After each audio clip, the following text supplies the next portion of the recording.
Hello friends, welcome back to our channel. और आज की वीडियो में हम बीएससी फोर्थ सेमेस्टर की जो बॉटनी के जो हमारी सेकंड यूनिट थी उसके कुछ क्वेश्चन हमने पहले कंप्लीट कर लिए थे और बाकी बचे हुए क्वेश्चन आज हम पूरे कर लेंगे। तो स्टार्ट करते हैं। सबसे पहला है, म्यूटर रोटेशन की घटना किसके द्वारा प्रस्तावित नहीं होती है?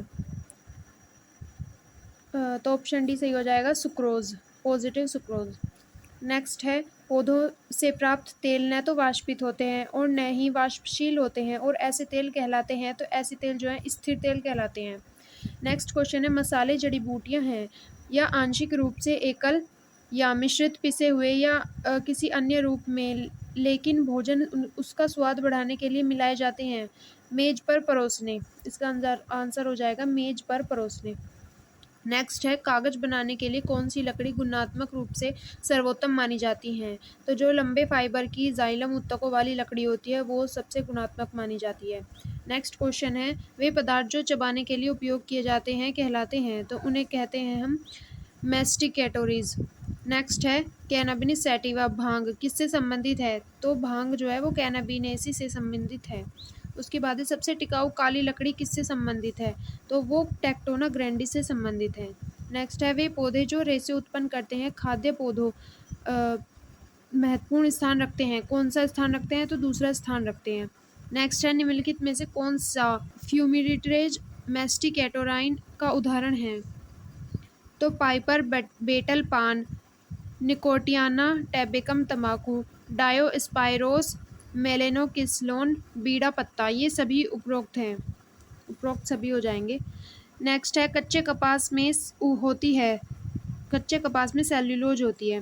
नेक्स्ट है, गॉसिपियम की कपास उत्पादक प्रजाति है, तो ये जी हर्बेशिया, जी आर्बेरियम, जी बारबेंडिस, ये सभी जो है गॉसिपियम कपास की उत्पादक प्रजाति है।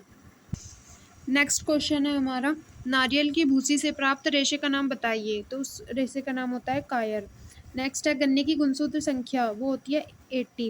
नेक्स्ट है, कपास की गुणसूत्र संख्या जो कि 56 होती है। नेक्स्ट है, निम्नलिखित में से कौन सा एक क्षारीय रंजक है? तो एनिलीन जो पीला होता है वो क्षारीय रंजक है। उसके बाद है, निम्नलिखित में से किसका उपयोग प्राकृतिक रंजक के उत्पादन के लिए नहीं किया जाता है? तो मशरूम का उपयोग नहीं किया जाता है।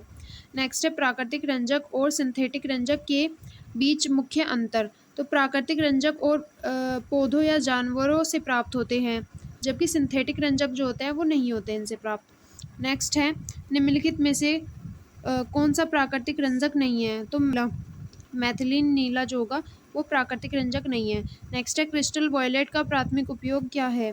तो जैविक स्टेनिंग क्रिस्टल वायलेट का प्राथमिक उपयोग है। उसके बाद है, एसिड रंगों या मूल रंगों के बीच अंतर क्या है?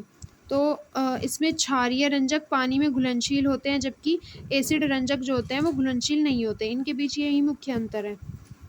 नेक्स्ट क्वेश्चन है, सैफ्रेनिन का प्राथमिक उपयोग क्या है?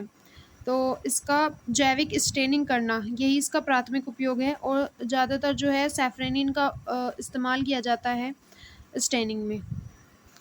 नेक्स्ट क्वेश्चन है, प्रत्यक्ष रंजकों और प्रतिक्रियाशील रंजकों के बीच मुख्य अंतर क्या है?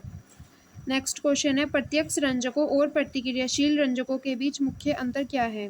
तो मुख्य अंतर है, सीधे रंजकों को बिना किसी मोर्डेंट के कपड़े पर लगाया जाता है, जबकि प्रतिक्रियाशील रंजकों को मोर्डेंट की आवश्यकता होती है।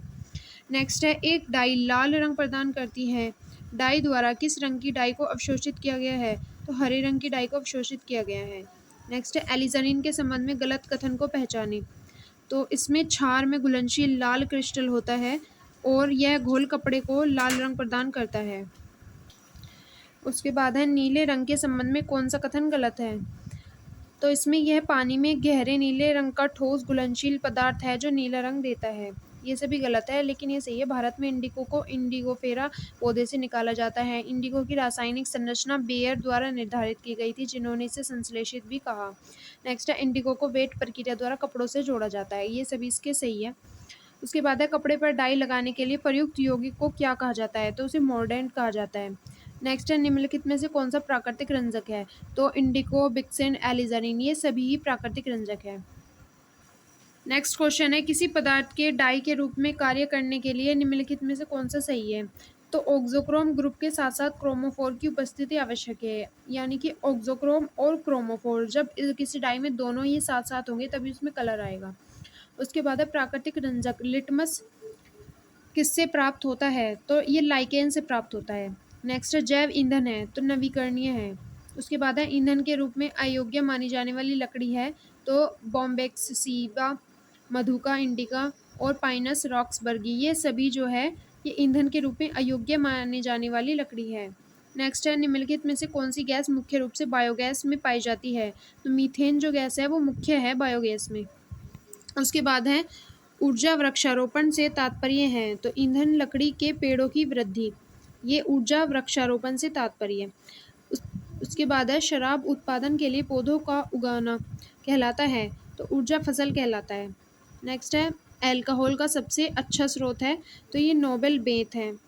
उसके बाद नेक्स्ट क्वेश्चन है ईंधन लकड़ी संकट को निम्न तरीकों से दूर किया जाता है तो कुशल वन निष्कर्षण और वनारोपण दोनों तरीकों से ही ईंधन लकड़ी संकट को दूर किया जाता है। नेक्स्ट है बायोमास का उपयोग इसके लिए किया जा सकता है तो बायोगैस उत्पन्न करने के लिए किया जाता है। नेक्स्ट क्वेश्चन है बायोडीजल उत्पादन के लिए उपयोग की जाने वाली जो फसलें हैं वो कौन सी है?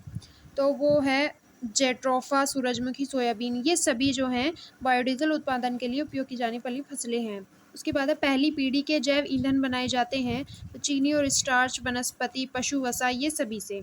उसके बाद है दूसरी पीढ़ी के जैव ईंधन बनाए जाते हैं तो गैर खाद्य फसलें और अपशिष्ट बायोमास, इन दोनों से। उसके बाद है तीसरी पीढ़ी के जैव ईंधन को उत्पादन उन फीड स्टॉक में किया जाता है जो खाद्य फसल नहीं है, जैसे सूक्ष्मजीव और शैवाल, ये दोनों। उसके बाद है जैव ईंधन फसलें हैं तो चुकंदर, जवार, पोगामिया, ये सभी जैव ईंधन फसलें हैं। नेक्स्ट है जैव ईंधन क्या है? तो जैव ईंधन जो है नवीकरणीय पौधों के बायोमास से प्राप्त ईंधन और नवीकरणीय पशुओं बायोमास से प्राप्त ईंधन, दोनों ही जैव ईंधन कहलाते हैं। उसके बाद है निम्नलिखित में से कौन सा जैव ईंधन नहीं है? तो प्राकृतिक गैस जो है वो जैव ईंधन नहीं है। नेक्स्ट है किस जैव ईंधन को वुडी अल्कोहल के नाम से जाना जाता है? तो मेथनॉल को जाना जाता है। नेक्स्ट है बायोमास शब्द का सबसे सामान्य अर्थ है तो कार्बनिक पदार्थ जो होगा इसका अर्थ होता है।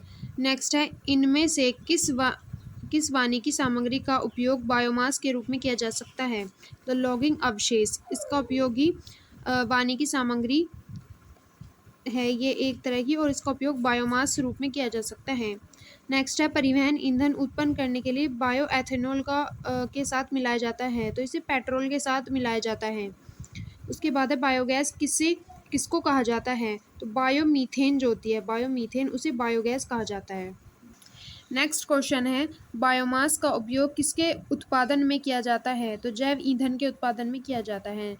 उसके बाद निम्नलिखित मैचों पर विचार करें तो मैच जैसे पहली पीढ़ी गैर खाद्य फसलें, दूसरी पीढ़ी खाद्य फसलें, तीसरी पीढ़ी शैवाल, ये दी गई हैं, हमें सही बतानी है।